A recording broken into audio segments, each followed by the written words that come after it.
Hello and welcome to the Evercade Retreat. Gene Joke here again, and this time I'm doing my, top 10 or 10 of my favourite Super Nintendo games from back in the day. There will be no similar list for the NES or for the Game Boy, as I didn't own either of them back in the day. My only real experience of playing on the NES prior to getting the Evercade, aside from collections with key games on it, was playing on one of those arcade machines, a Play Choice or something, and playing Contra on that, and that's about it. As for the Game Boy, I did play on them a bit. I remember playing Castlevania Adventure, Tetris, and a handful of other games, but again, it's not something I played that much, so no list there. The Super Nintendo was the first Nintendo console I owned, and is my favourite of all the ones I have owned since. There will be some notable exceptions to this list, as I had to round it down to 10, but also because some of the games people would expect to be on such a list I either didn't play or didn't like. There is no Star Fox or Star Wing here. I owned it, I really didn't think a lot of it. On-rail shooters like that aren't really my thing,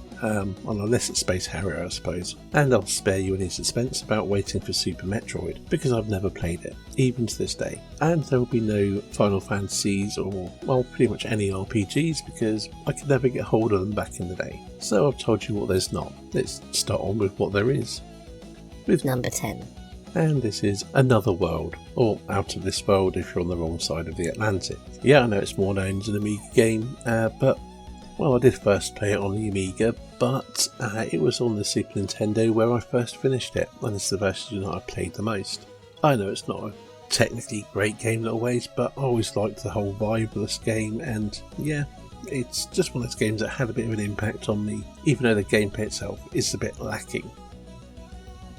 Number 9 is Zelda: A Link to the Past. Now, as some of you may know, I'm not a huge fan of Zelda games. I generally find the actual character and stories and everything remarkably generic and uninteresting. But this was my first Zelda game, and yeah, I did really enjoy it. It does have good gameplay, and it was simple enough that I got on with it. It is a charming little game, and I played through it. Haven't played it since then, and there's not been many Zelda games I've liked since either, because most of them are very generic and boring story-wise and have very little appeal to me. Number 8. Okay, I'm going to cheat here and use up a few games in one slot, and that will be the various Mario games, or specifically Super Mario World, Super Mario All-Stars, and Super Mario Kart. Now, Super Mario All-Stars I didn't play a huge amount, I didn't quite get into them after playing Super Mario World, but Super Mario World was my first Mario game that I played to any extent, and I absolutely loved it. Although being a Sega kid and being much more into Sonic and things, it didn't have the same impact on me. I like Mario games just fine, but I don't love them. Super Mario Kart on the other hand, I had loads of fun with. It's a classic.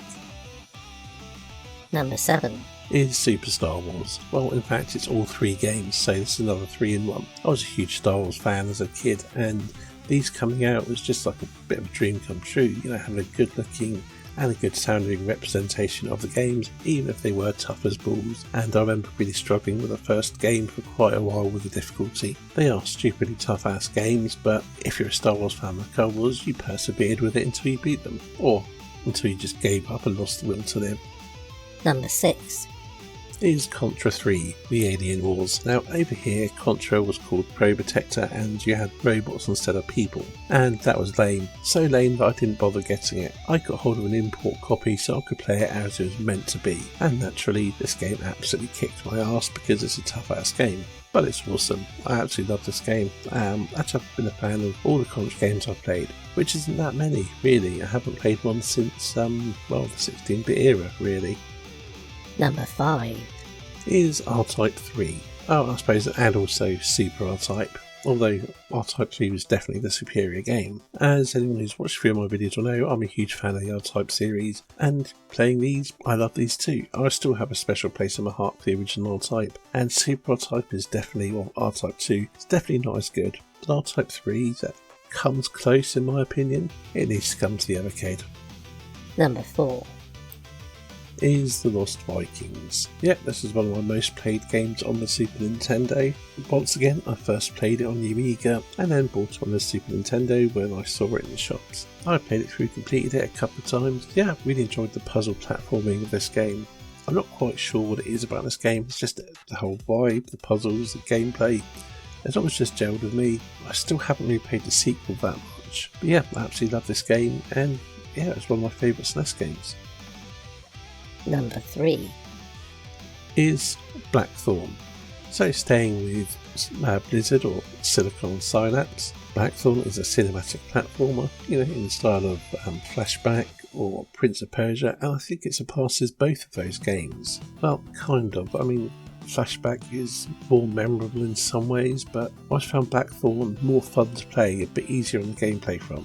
I mean, really, it sort of builds upon both those games in certain respects, and also I felt laid some foundations towards Oddworld. But yeah, really enjoyed this game. I'd love to see a Blizzard or Silicon Synapse collection come to the arcade one day, but as they're owned by Microsoft, I don't know. Number 2.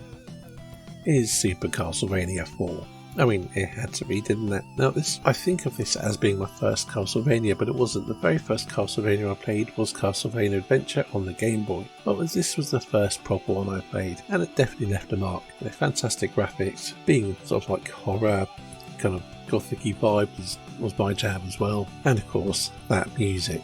Yeah, absolutely loved this game, and it's still one of my favourite Castlevania games even today. Number 1. Is Street Fighter 2. And I'll just include all the versions because I did have all of them because I absolutely loved the game. And yeah, Street Fighter 2 was the reason I bought the Super Nintendo. If this game hadn't been exclusive to it for a while, I probably would never have bought a Super Nintendo and stuck in solely with my Mega Drive. I used to be able to beat it with every single character on every single difficulty, and I just absolutely mastered it and all the versions of it. I was an absolute Street Fighter 2 nut. So anyway, yeah, there's my list of top 10 Super Nintendo games with extras because I could. Some notable absences, like I mentioned. This is very much a list of what I liked back in the day, and I definitely missed out on a lot of titles that I just simply couldn't get hold of. Anyway, I hope you enjoyed this list. Thanks for watching, and I'll see you in the next video.